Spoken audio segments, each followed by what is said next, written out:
Hello and welcome back. I am Arumba. Thank you for joining me. Let's play some more of our campaign as the Golden Horde, Rights of the Horde. I'm sick again. Yay for children. Yes, they've made me sick. I feel horrible. They seem to bring home everything from school. It's really annoying. Right, so between episodes, I took the time to look through and change autonomy. I've been noticing that we've been sitting very close to our manpower cap for quite a long time, and since we have free recovery, we can effectively turn our manpower into money by fighting more rebels, basically. So we lowered autonomy in every province that we pretty much could that would make any sense to me. You know, like I wanted to get as much of the reduced autonomy as possible without actually dealing with these thresholds, the 75%, since the button will, you know, if we were to click on one of these, we would only get 8% reduced autonomy. It would floor us at 75 and then just kind of sit there. So didn't want to do those ones, but most of these ones that are sitting right at 75, I had raised autonomy, knocked them down to 75 exactly. There's some that are down to 50% due to being part of states. This one here I didn't do because it's only 11%, and then etc, etc. So end result is we've gained a lot of force limit. We're up to 45 out of 60 now. We still haven't finished the idea group, which gives us doubles, so or not double, sorry, but a plus 50% increase. So we're not really looking at a huge amount of force limit from that. It's pretty much just all from the reduced autonomy. Beyond that, we're also now making 6 ducats a month. I did also stop paying off corruption because we're about to finish our cores. And once those are done, our being ahead on tech is going to continue to reduce our corruption by default. So we're going to save some money, try to pay off our debt, making 6 ducats a month. And we'll kind of go from there. Somebody in the last episode had asked about the, you know, the value potentially of debasing your currency if you have lots of things reducing your corruption. My experience has been that corruption is significantly more expensive to pay down than it is to get the loan and use it, and I don't really see there's really ever going to be a situation where I'd want to click this.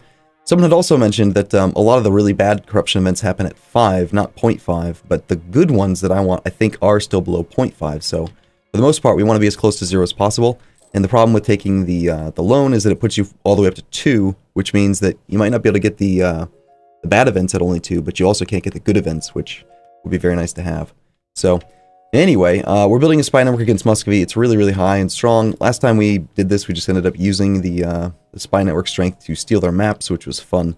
I believe, do you not, I think you get prestige, right? No, it costs prestige to buy maps, that's right. Spend money that we don't have to guarantee a rebellion. I actually amazingly used to like the interface a little bit better before, when you could actually see, like, you could use your slider to change the size of it and stuff. I don't know. Crimean separatists, Kazani separatists, Swedish separatists. Yeah, size 52 rebellion, that'd be interesting. Yeah, I don't really want to do any of that stuff. I think we just fabricate a few more claims on him. His alliance network is not looking too hot for us. Sweden. Well, these are truces, not alliances. He has no alliance network. He's on Tech 10 to our Tech 9, though. We are at peace right now. Don't want to rival the Ottomans, that'd be silly. Hopefully the Ottomans aren't going to suddenly stop being friendly toward me. We should probably top off relations with them.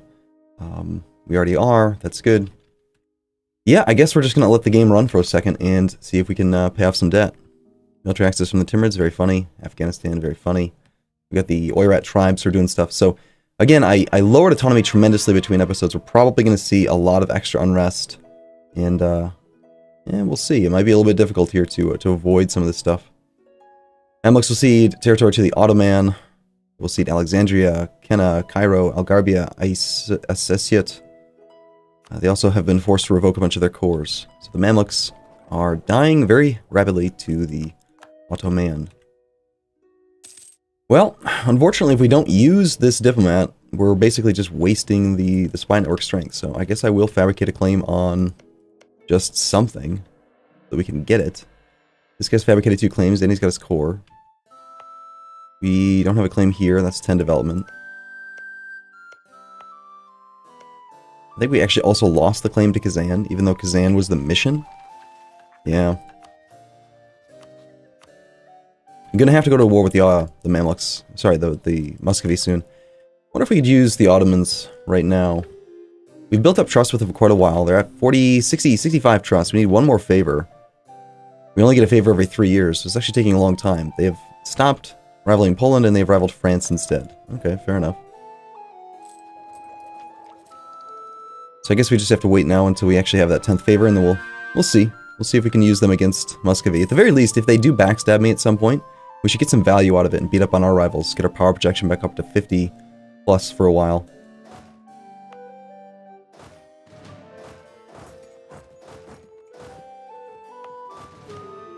Been a lot of people suggesting that we should probably get rid of some of these cav. That there's no argument, no reason to have more cav than your combat width. But I kind of like the idea of having 2 armies, plus having as much rebellion as we're likely to have in our current situation. It's nice to be able to have 2 full combat width armies on either side of your country. That being said, this army needs to get a few more troops if it's going to be full combat width. So, let's see. Need 8 more men. At least 20 combat width would be nice for the rebellion, rebel suppression modifier, when desired. Alright, well, we're making some money. Go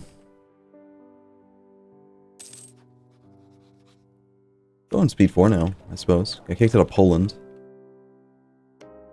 Let's see. Ottomans have rivaled France and Austria only, so they don't really care about Lithuania right now. They also have stopped caring about this province. They're still kind of pissed with Theodoro. Remember, I had recently given Theodoro some land. Revoked March status is still on there. Muscovy's counterclaiming us. Wouldn't mind topping off relations with you a bit. Let's see, Poland then.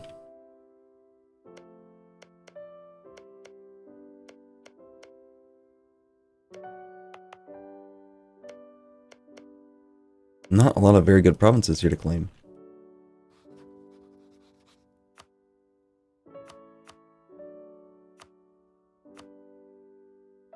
Might as well do that for now. Horde unity is getting really low. It's time for war. We can't stay at peace. It's just not really an actual option. So, I mean, it's nice to be able to pay off debt. How much money would we be losing at full maintenance? Only a ducat. He says it's nice to pay off debt as he's deeply, deeply in debt. Yeah, of course. You know what happens. I'll appoint the leader for now. Alright. That is already maxed out. How about Persia? Nizhny Novgorod could use a little bit more opinion. Afghanistan's doing some stuff.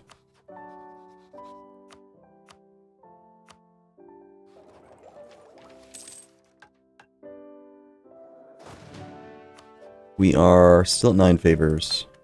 Do favors get calculated on January 1st? Is that specifically when it will try to do it, I wonder? Well, let's wait and see what happens January the 1st. If we go up to 10.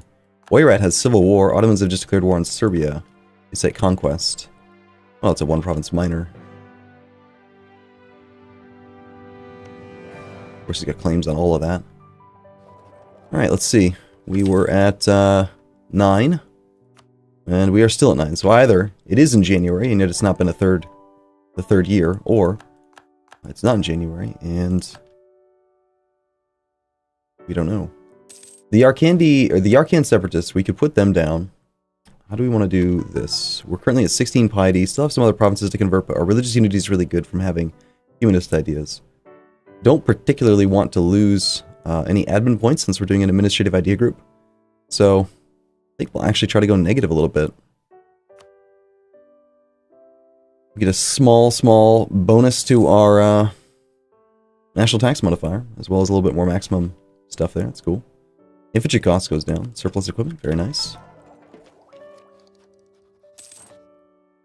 Oh, there it is. Okay, so it was not January, but we did just, kind of coincidentally, glad I checked again here, end up with 10 favors. So let's see.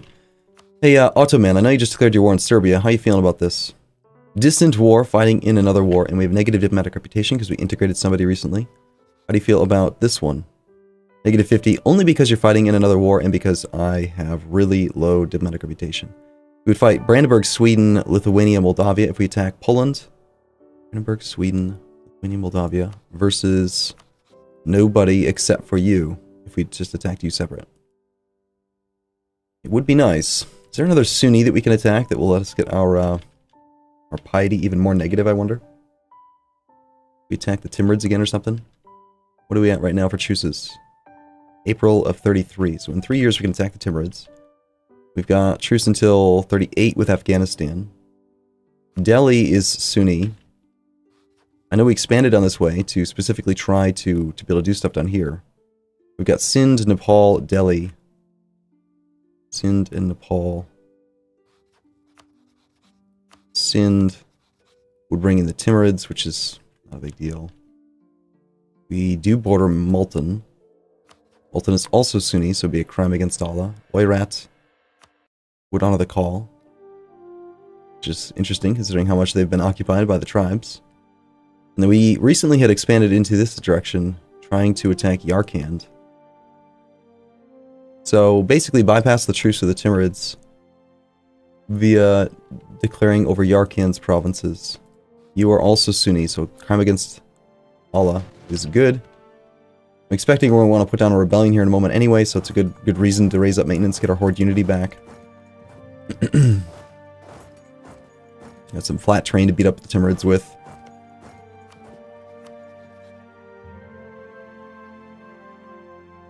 Yarkand wouldn't defend you. Why would you defend Yarkand? That's just silly. Poland has paid off all debt of Serbia, amounting to 20 ducats. It's very impressive, Poland. Good job. Okay. Getting back into the swing of this campaign here for a second is taking me some time. The tribe's estate modifier, their influence is now 80%. Apparently, I just need to read more, and it tells you specifically in the tooltip. It is based on development. They control 42% of state development and expect to control at least 40%. The amount of land they expect to control is influenced by base value for this estate's 25, total development percent, plus 15%, total development percent. Total development. So, am I understanding this correctly then, that the more land they have, the more land they expect to have kind of thing? That's kind of weird. A moving target is strange. Anyway, don't want to buy loyalty from you. Maybe just ignore it. The disaster is not likely to actually cause any issues. I do apologize if not much has actually happened so far this episode. Being basically on my deathbed makes me feel a little bit less inclined to play quickly. It's also the first episode of this session, so... Kara will cede land to Iraq. Okay. Iraq has gotten some more territory here. We have no CB against him. Kara is Shia, which is glorious in the eyes of God, so we'd actually gain piety, which is the opposite of what I want to do right now. Any other CBs that we have that we could use right now? Got Tribal Feud on Kara, Timurids, Oirat. Tribal Conquest on Lithuania. Trade Dispute. Conquest. Yeah, I'm thinking we're going to attack Yarkand right now. Seems like the most appropriate thing to me. Rather than engage that army, I think I'd rather stack wipe this one instantaneously.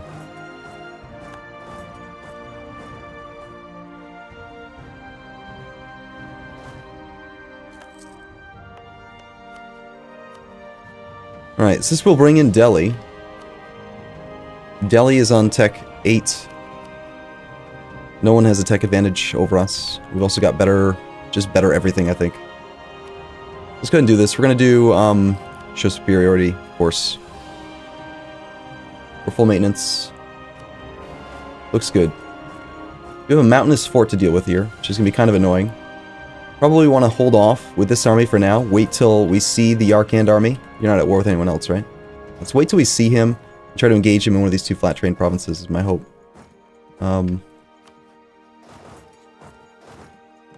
Wait one day, you'll join the war, move that way. Pull one of you guys off, because we only need 10 to 1 to get the snack wipe for free. Should give us a fair bit of war score, 3.42. It's going to instantly make it easier for us to start building up our ticking war score over time. That is actually your capital, so it looks like we do need to leave some troops here. Let's leave behind, I think they both have siege value, don't they? Amazingly, we have 2 leaders. Nope, just 1. Yamguchuri, that guy. I will leave the cannon and the 3 cav. Pull the rest off. Waiting to see Yarkand's army or Delhi's army come up into Kunduz. March down this way. Low maintenance, naval maintenance. Yeah, well, we don't have any ships, so why are you worried about it, huh? Support for dissidents abroad. We have been contacted by a variety of dissidents from other states. These dissidents claim to have vast supporters who just need some cash. Well, we don't have any money, so sorry about that. Okay, Poland's continuing to pay off all the debt there. Hopefully we can scare him and not go in there, and then stay there in the flat train so we can smash you. That would be 26,000 troops from Delhi. Yeah, that's actually a pretty sizable army there, sir. Congratulations. You're there on the 11th, we're there on the 6th. Okay, we'll be the defender of the mountains. We still do have reduced combat width, so 12 is actually a pretty ideal-sized army. November the 1st. If this becomes an actual engagement, we're definitely going to want to have a leader here, more so than down here. So I think we're going to go ahead and pull this leader off and put him up here. And we have another leader. A 2-3-0 is pretty crap. He's not going to be very good, but I'd also not like to have a 5 monarch port guy in charge. So let's go ahead and make our guy into a leader. He actually ended up being better than any of our existing generals despite having 0 military skill. It's kind of impressive. 1-4-3 is very good. We can leave the other guy now in charge down here. And I swear I'm hearing like a little noise in my right headphone. Can you guys hear that, or is that just in my headphones, my game? A little strange noise that's happening. Okay, so he's going to march in. He's going to take the crossing penalty. He's got a 1 maneuver general versus our actual character himself, who is a 1-4-3. So -3 penalty, plus we have a 1-4 versus a 1-3. So we have a shock advantage of 1, and then 3 other advantages. It's a pretty sizable amount of advantage to have.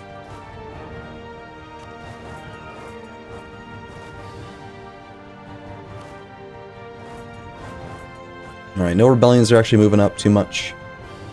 Any provinces that we can actually put down completely. We've got Ukens way over here.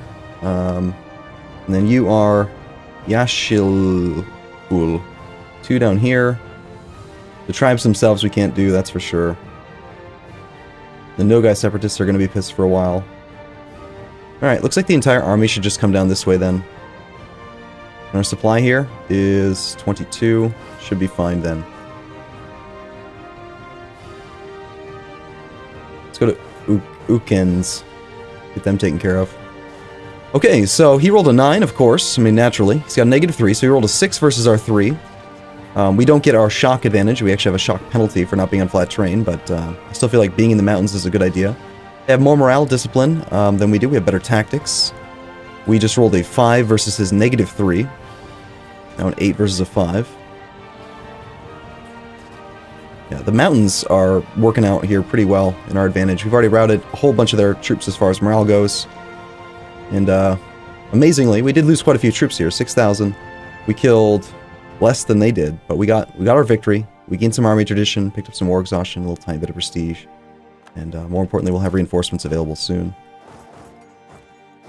So yeah, I mean, we could hold in the mountains. Shouldn't be too big of an issue. Good job there, Mr. Leaderman. Appreciate your efforts.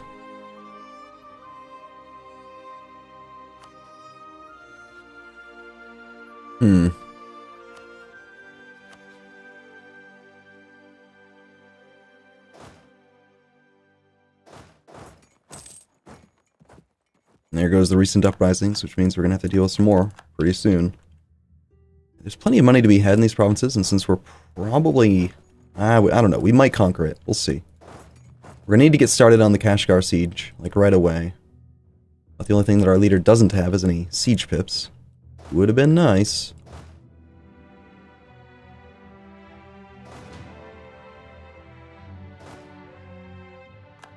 Papal States shared some of their maps. We're going to pull these troops back adjacent to each other.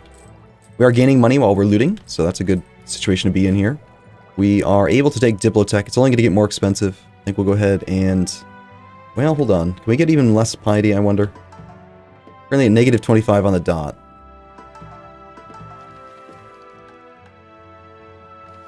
I'm not going to worry about it. Let's just take the tech now. I want to get as close to caught up as I can so that Theodoro can be integrated soon. We're doing on the ideas. Almost have the final one here. Got kicked out of Muscovy. Fine. No big deal there. 69% on Theodoro. Muscovy has paid off the debt of Brunswick. Timur's already trying to peace out. We could separate peace them, take some money.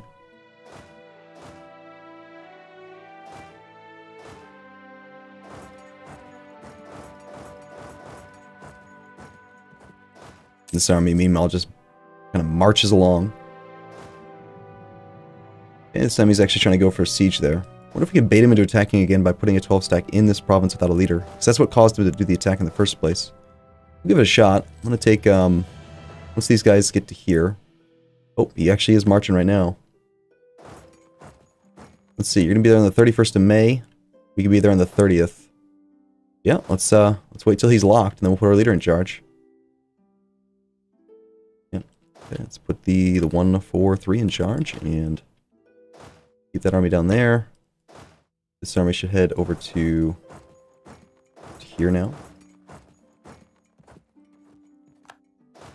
We don't need this many men, but should be a pretty good fight.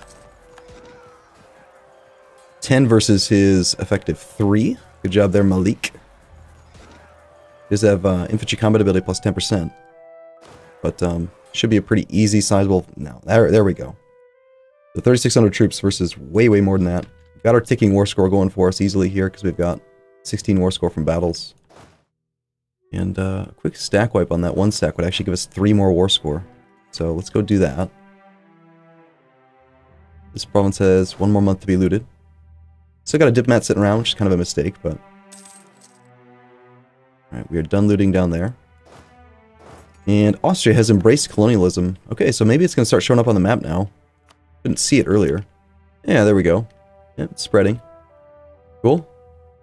Colonialism is going to spread very quickly here through Austria. Well, we'll see. We'll see. Genoa is probably going to embrace it soon as well. So perhaps it was a mistake to eat that province. I don't really care, though. It's not a big deal.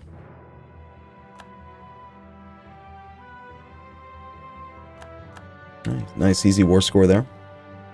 Let's just come back to our own territory, get that province reoccupied. We have taken the Timurid capital. The siege guy here is going to move now onto this fort. These guys are going to move into the drylands to try to protect that province by just having more troops and flat terrain around it, so we don't have to worry about the mountains. Or the defender's bonus for sieging, for engaging our siege, relieving our siege. As the Timurids go, if we separate peace, we've got to pay Diplo points. If we were to negotiate and try to take actual territory here, is any of this any value? It's all raisable, so that's nice. We'd be paying extra points because I did not co-belligerent them. I couldn't have co-belligerented them because they were a defender and we already had truce with them. So taking all the Timurids' territory is 64 war score.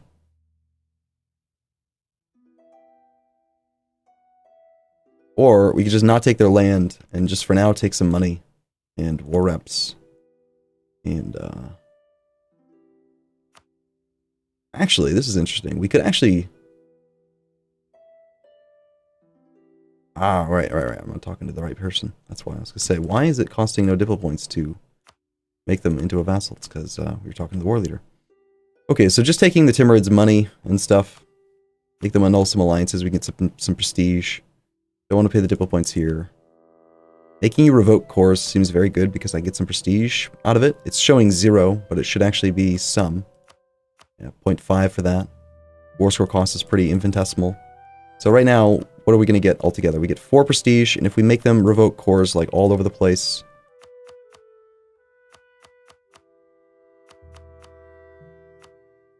we get a much longer truce, but we also just steal some prestige, basically for free.